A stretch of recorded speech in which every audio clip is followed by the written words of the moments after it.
All right, seems to be looking good. Thank you for joining me. I am ZombieM0ses, and I can hear myself. Shut the hell up, stream. Okay. So I'm streaming IRL right now, because typically on my channel that's what I do when I am not actually streaming a specific game, and I just want to address you, the viewer. And today's topic is obviously Ghost Recon Wildlands. So for the last few days, I've had a chance to play the open beta for a good solid 12, 16 hours, something like that. I haven't counted, but a good chunk of time. And so I just wanted to go ahead and provide my review on the open beta, um, which is a nice segue into my disclaimers here. So it is the open beta, so I did not get to play the full content of the game. And so you need to take this with a grain of salt if you're considering buying the game. I honestly cannot provide an idea of what the full content would be like because I don't even know if I started in the starting province. I think I did, but I don't actually know. I haven't done a lot of research on this game. I just played it because at least one of my friends has told me that he'd be interested in playing it with me. So, unfortunately, that leads into the other disclaimer I wanted to make. I actually did not play the co-op. Now I know what the co-op is. It's literally the exact same thing that you do playing single player, but it has like a drop in, drop out co-op, which lets you do those same activities with real people instead of AI. So I have a good idea of what the co-op would be like, assuming that it works mechanically and everything, like the connections are stable and all of that. Uh, so let me provide an idea of what actually playing the game is like. So you make a character and you start doing missions in an open world. Um, the missions are generally to get more information about a person of interest, and then eventually take out that person of interest or capture them. I don't know. You might get the opportunity to capture them at some point, but during the demo, at least, it seems to be mostly centered around killing them. Uh, the open beta. Sorry. Um, so to that end, each part of the world that has content because like most Ubisoft open world games, you've got little islands of content that are separated by large expanses of just scenery pretty much. There's not really much to do in them. Uh and those little islands are most of the time some sort of pocket of enemies. They can be just a very small number of enemies that are just around like a couple things of supplies, or it could be a full-on base with like patrols and alarm systems and that sort of thing. And the idea is, whenever you encounter one of these pockets, you're there for a specific reason. You're trying to like get those content pickups, like weapon attachments, weapons, or more skill points, or you're trying to get more intel so that you can further the plot in that particular area and get at that cartel member. So the actual like when you go about doing these little pockets of content is actually I found it to be really entertaining. Um, Even though, I'm talking about it in a really basic sort of dry way. I'm not describing it in terms of the world itself, but the gameplay mechanics. It is actually quite fun. I want to get that out in the open. I did have fun playing it. Uh, it's one of those games that I would say it is more than the sum of its parts because if you look at each individual part of it, you're like, well, it's it's not an amazing first person shooter. It's, it doesn't have a huge multiplayer component. I mean, literally the multiplayer is just co-op of the single player. There's no specific like co-op content that's set up to cater to um, real people as opposed to AI. The only I would say the only real big difference with the AI being present is that you can set up synchronized shots, which work, I suspect, quite differently to how that experience would be if you're setting it up with actual players. Because synchronized shots basically just means, when you shoot a guy, you have it set up so one of your AI team members will shoot a different guy. And the idea being that, they will not detect the other one dying because they die at the same time. Uh, when you do that with the AI, when you set that up with the AI, they are able to pull off shots that are literally impossible, that they should not have line of sight to. And it's kind of weird because they can be out of line of sight, but not logically, like based on where they actually are. Here, a great example of this is I'll mark an enemy and I'll say, I want you to kill this guy when I kill someone else. And then that guy continues patrolling around the camp, going in and out of buildings, and only very rarely does that guy like go, okay, I can't hit him anymore. He's out of shot. Even though the guy, like, I've actually seen where the body was to confirm this, not just like watching the icon move around, but like I've actually found the body later, and like the guy should have been behind an entire building in relation to my AI teammate, and somehow he still hit him. And the synchronized shot, of course, always succeeds with AI.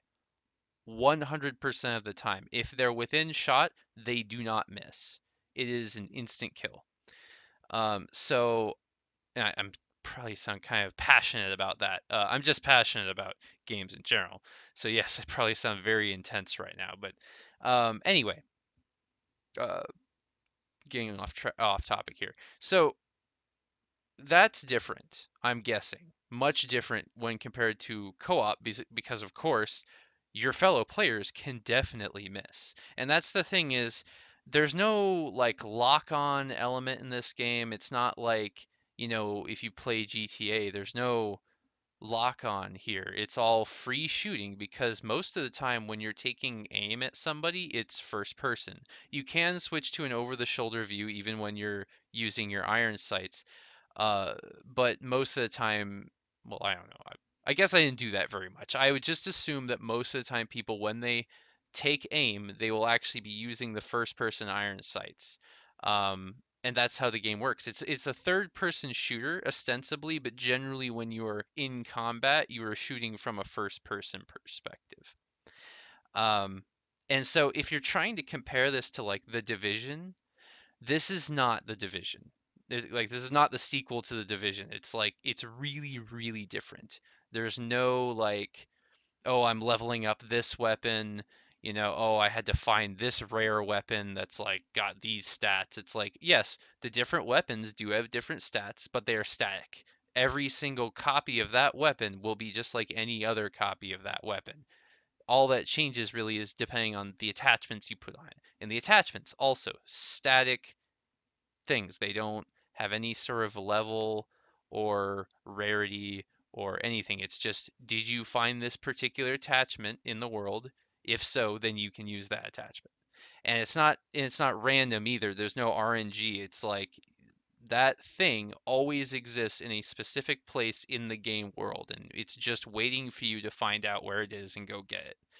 And I don't want that to sound like a painstaking process either, because the way finding locations works is actually, I think, a lot cooler than in previous open world Ubisoft games, which they have a real hard on for open world stuff now. They're like everything has to be open world. It's like, oh man, get this game, it's the biggest open world yet. Okay, that's marketing shit. Just don't even listen to it, all right? You need to focus on, is the gameplay good? whether or not it's an open world is pretty immaterial because really it's just pockets of content separated by wide open spaces. Which this is the thing is again, I don't want it to sound like those wide open spaces are just like textureless empty space, it does look very nice. And actually, I do want to mention that the terrain and flora in this game are probably the most authentic I have ever seen in any game. That it looks very good, and you see um, lots of patterns in like rock formations and in like hills and stuff that are like they're very very accurate like representations of real geological patterns. um and it's very immersive, like walking around in the environment you really do feel like you're out in the wilderness taking a hike or something. Like it looks very good. um I forgot to disclaim something earlier. I should do that. I apologize for not actually streaming the game itself when I was playing it, but unfortunately, I have to work within the limitations of my hardware, and I'm sorry, but my computer is just not up to snuff. Uh, there is no way I could provide a quality streaming experience of playing this game. I could play this game, but not when streaming. I was already running in like the 50 to 60 degrees area when just playing the game, and I know that if I tried to stream it, there's no way I would actually be able to keep my processor cool enough. So unfortunately, I don't really have any footage to show you of that. But I'm sure there is plenty of that where you can find elsewhere. People who have much better machines than I do, which I did play it on PC, obviously. Otherwise, this whole conversation wouldn't be happening. Anyway, back to what I was saying before. So, like I said, greater than the sum of its parts because I can look at like, oh yeah, it's mostly empty open wilderness with pockets of content and lots of the building assets end up looking pretty much the same, but ultimately it was really fun. Like I did really enjoy it, and the only reason I haven't already decided to just buy it is because honestly, it's just a philosophical disagreement. Which I don't know. I wouldn't judge you either way. If you say, hey, it's a good game, I'm gonna buy it. I don't care who the publisher is. But for me personally, I have a hard time bringing myself to buy it just because um, Ubisoft in the past and with this game fully subscribe to that pre-order season pass, just money grubbing business model.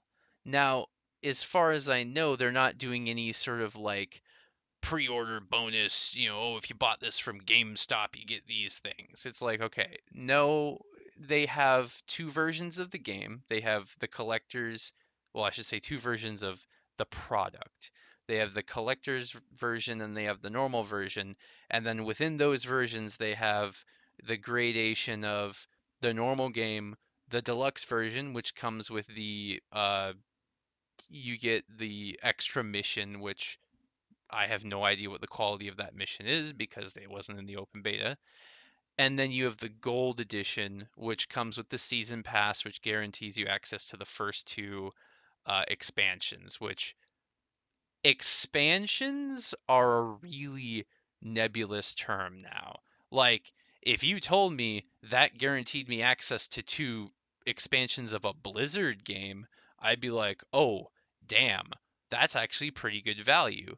But, when it comes to somebody like Ubisoft, what an expansion actually is entirely up in the air. And they have no reason to guarantee how much content will actually be in an expansion and what the actual quality of that content will be. And so I don't feel comfortable buying a season pass when I have no guarantee of what that actual content how good it will actually be. And like I said, like if I look at something like Blizzard, they have a very definite expectation as to what an expansion will be. It will have X amount of hours of content, it will have X amount of content patches, and it will, there will be this much time before the next expansion. And that's good. Like, yes, Blizzard still is a very much definitely a business. They are not, you know, a ragtag team of indie devs no, they are definitely a money-making machine, but they are consistent and they provide a quality experience.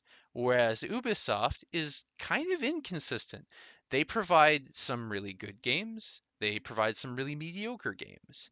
And it's just I don't feel like they deserve the amount of faith that me buying a gold edition with a season pass would indicate. And so if I end up buying Ghost Recon Wildlands, unfortunately, it's not going to be only because I think it's a good game. It's going to be because I'm guaranteed to be able to play it with people I know. Because that's ultimately what I really want to get out of it. I thought it was really fun single player, but I think that co-op it would just have that much more fun because then I get to see like how everybody customized their character, which is something I definitely want to emphasize. This game has an excellent level of customization. Yeah, I mean, individual customization options might be sort of limited. Like, for example, there's only like 3 versions of this face paint for females. Oh, that's the other thing. I only played a female character. It might actually differ. If you're playing a male character, maybe they have a whole bunch of different face paints and whatever that I didn't know. Um, Unfortunately, I probably should have given it more consideration when I played this game as to all of the content I was exploring at the time, but mostly I was focusing on just getting through the in-game like action content. Anyway, but yeah, the customization is great.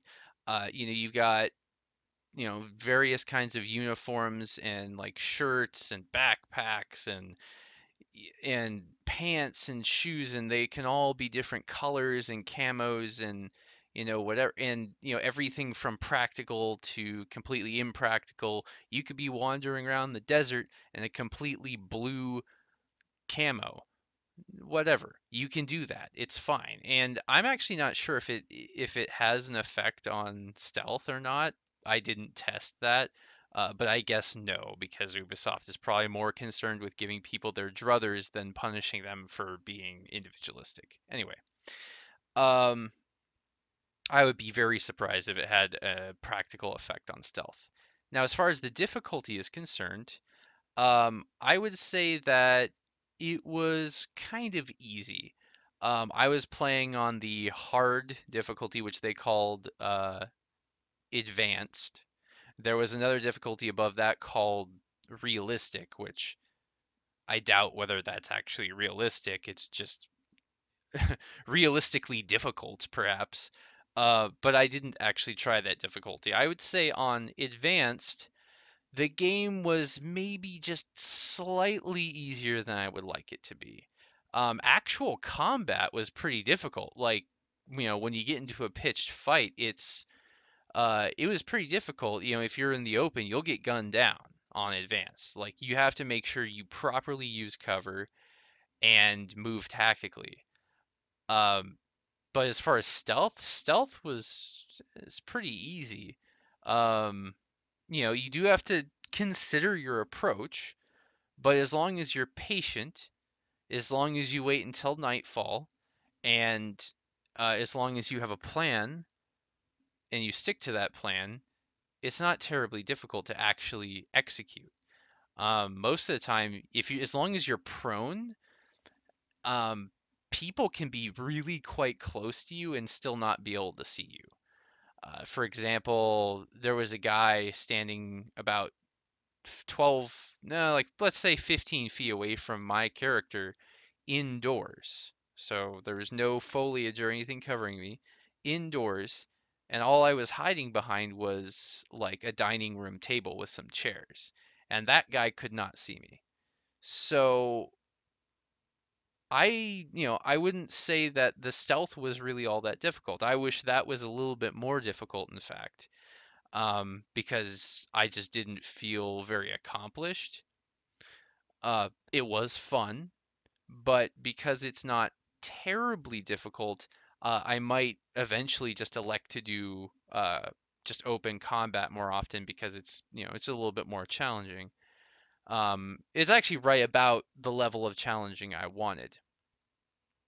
And it actually, one thing I will say about it being open world is you do have the opportunity to use the environment to your advantage. For example, there was a mission where I had to defend a radio relay while the rebels were broadcasting their thing from it, and then the cartel was trying to stop me. They were trying to destroy that relay to kill the broadcast. Now, when I first tried this mission, I literally just started the mission. I was like, okay, I'm going to try to find cover and I'm going to try to shoot these guys. But the cartel guys, they're pretty insistent on killing that relay and will actually flank around to avoid my lines of fire to shoot at this relay. So their AI was pretty good, or at least pretty single-minded. They didn't allow me to distract them easily.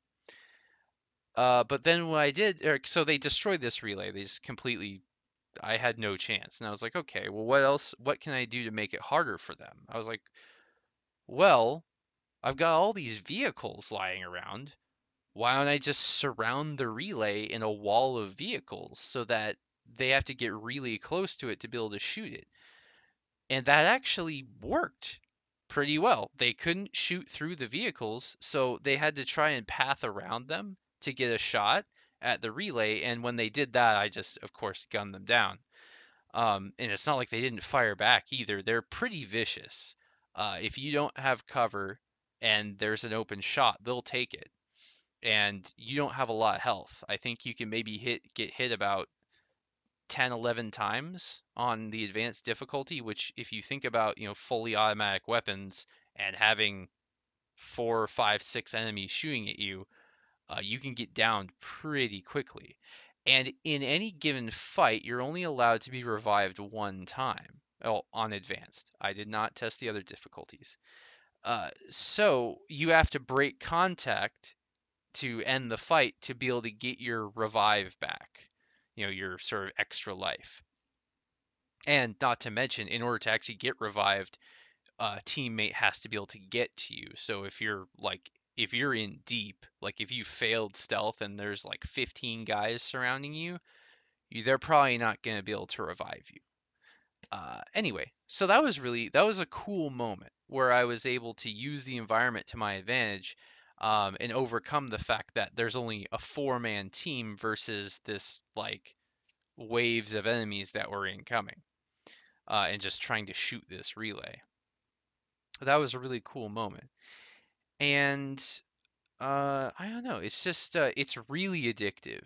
Like that's the other thing is it's like I would find myself just, even though again, ostensibly the tasks are pretty damn repetitive. Like every time you approach any area of enemies, you're pretty much going to approach it the same way. You're going to look for the weak point where there's not a lot of guys patrolling.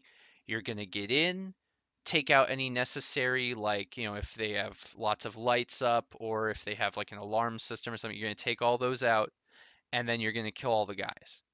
Then that's how every situation works. You don't have to kill all the guys. I mean, if you just need to grab a thing, you could just sneak in and grab the thing and maybe only have to kill 1 or 2 guys.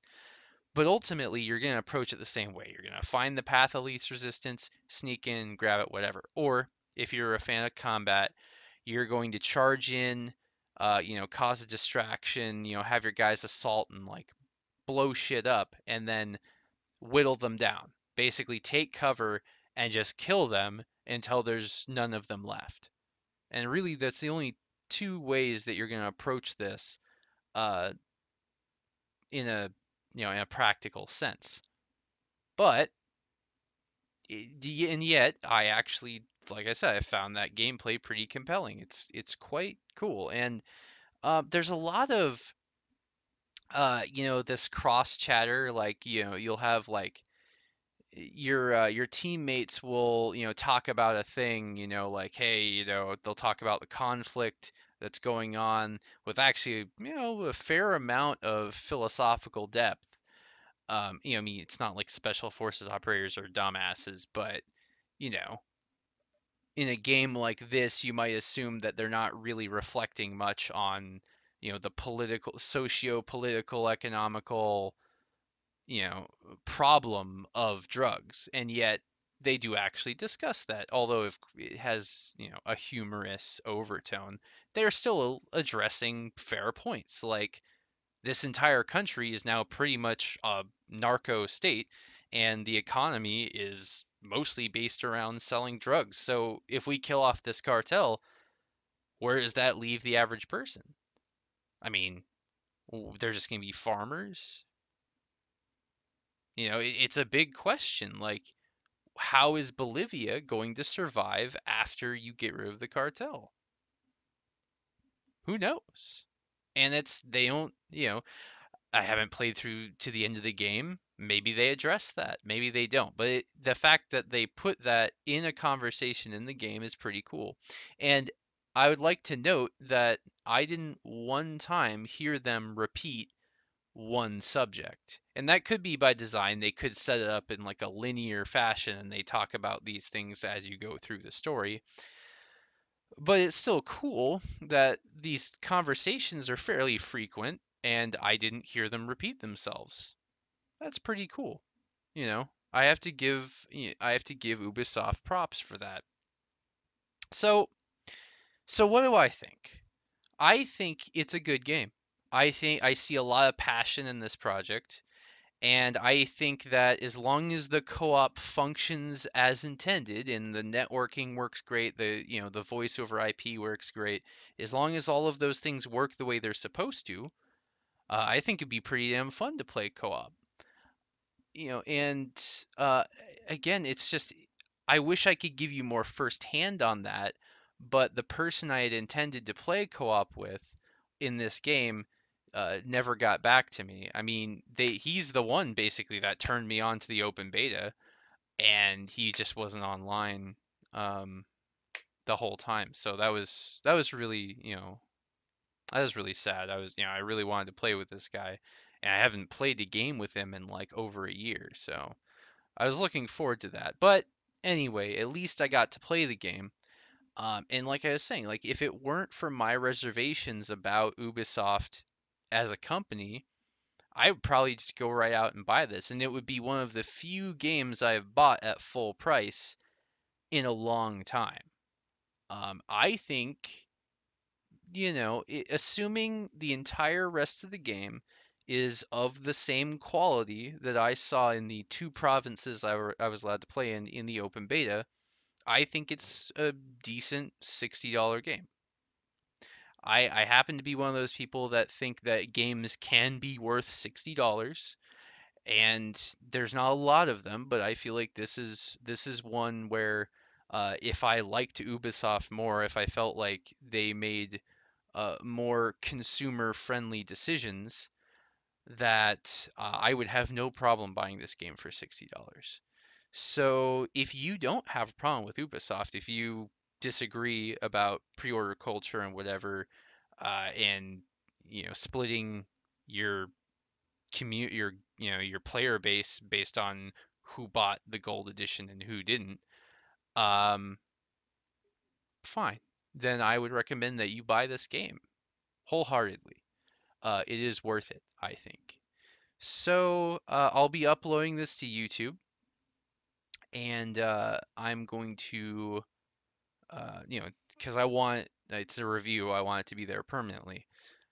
But anyway, yeah, I would say I had a lot of fun, and it was really quite cool. And the only, let's see, technical issues that I noticed, um, and this could be something in particular to my graphics card or AMD graphics cards in general.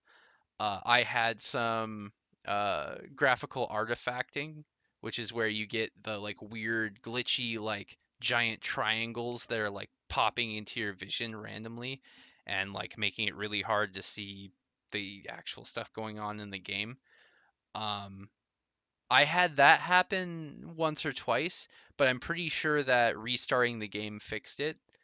And the other thing I noticed was there were one or two other minor technical things. Oh, at one point I got stuck in the terrain geometry.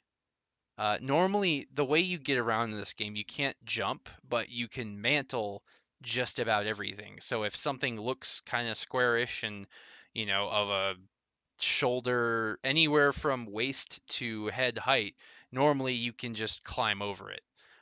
And that works really well. Like almost everywhere in the game, I did not have a problem with that. Yeah, so the overall moving and traversing through the terrain works really well, and there's actually not a lot of terrain that you can't surmount. Like pretty much the only things you can't, on foot get over are like just vertical cliff faces. In a lot of cases, even like really steep hills and stuff, you can navigate sort of and get up the crevices and um, just climb up where you need to. And there was one spot though, there was just one spot where there was like a pocket that was just surrounded by sort of like chest height rock, and it definitely seemed like a place where you weren't they didn't really expect you to be uh, you know, going to assault this base. But yeah, I fell into this pocket, and there was no way to mantle out of it. Like my character couldn't climb the thing. It was the same height as the stuff that you can normally climb, but uh, there was no trigger, and it's totally forgivable. This is the only place where I noticed that happen at all, anywhere in the game. And like I said, I played for like probably like 16 hours. And the fact that I only had this happen one time is really good because open world games have a huge problem with quality control. As long as they're not like actual like tiled environments, like when they actually procedurally generate these environments and have to put in, they have to like paint in like uh, you know terrain and stuff, making sure that the player can't get stuck is a really non-trivial task. So I'd say they did a damn good job on that. Um, what the other thing I noticed was sometimes your squad mates uh, don't want to get into the vehicle. I don't know why. It's worth noting that it's actually kind of hard for the AI to get killed. They pretty much have to get surrounded by enemies and then you know I don't know. I've seen them go down, but it's only in like the most dire situations that I've seen them go down. They seem to be notably hardier than I am. So most of the time, if they don't get in the vehicle, you could probably just drive off, and later on down the line, they just appear next to you. I mean, it's kind of a cop out, I guess, but mechanically it works fine. It's not very immersive, but it's the same thing that happens if you jump onto a dirt bike or if you get into a car that only has two seats. Uh, Only as many of your squad come with you in the vehicle as can fit, and the other ones they just sort of disappear into the ether and will reappear when you get out of the vehicle. So yeah, that kind of cuts into the immersion a little bit, but it's not too bad. I put up with it. um, for the sake of not having to sit there and make sure every single one of them get into the goddamn vehicle because that would be really frustrating. There were definitely probably 6 or 7 times when I was playing, I got into like a vehicle that can easily hold everyone in my squad, and everyone would get in except for the one guy. Like the one guy would just get like kind of fucked up on something, and he would just not move, and I'm just like, okay. Not nearly as bad as Mercenaries World in Flames. Holy shit, no. That is just epically bad. Like there were times in that game where you couldn't get anybody to get into your fucking vehicle, and it was just like, what the fuck is going on right now? But this is not that. This works a lot better than that. Um, yeah, and that's it. I mean, there weren't a lot of technical issues. I didn't notice. Um, it's actually a really well optimized game. It even on my sort of crap computer, I didn't change any of the default settings. The game looked beautiful. It had like wind, like blowing the grass around, and the trees and the grass all look really high quality. And I didn't have any frame rate stuttering ever. It ran very smoothly, and that's great. I mean, I can't even say other modern games of this quality ran that well. Um, and it's just, like I said, all in all, really solid offering. And if I didn't have any pre-existing problems with Ubisoft as a company, I would just go right out and buy this game for $60. So, uh, that's really all I had to say on it. I'm really sorry I couldn't provide any actual in-game footage. I just don't think my computer is up to the task of streaming this game. It would have overheated and it just would have been really frustrating. So anyway, there are definitely like tons of streamers though and tons of YouTube videos. I guarantee you that will show you gameplay of this game, and it's really quite good. Anyway, um, so I've been Zombie Moses. I'm going to go ahead and sign off, and I look forward to streaming again in the future. Have a very good day.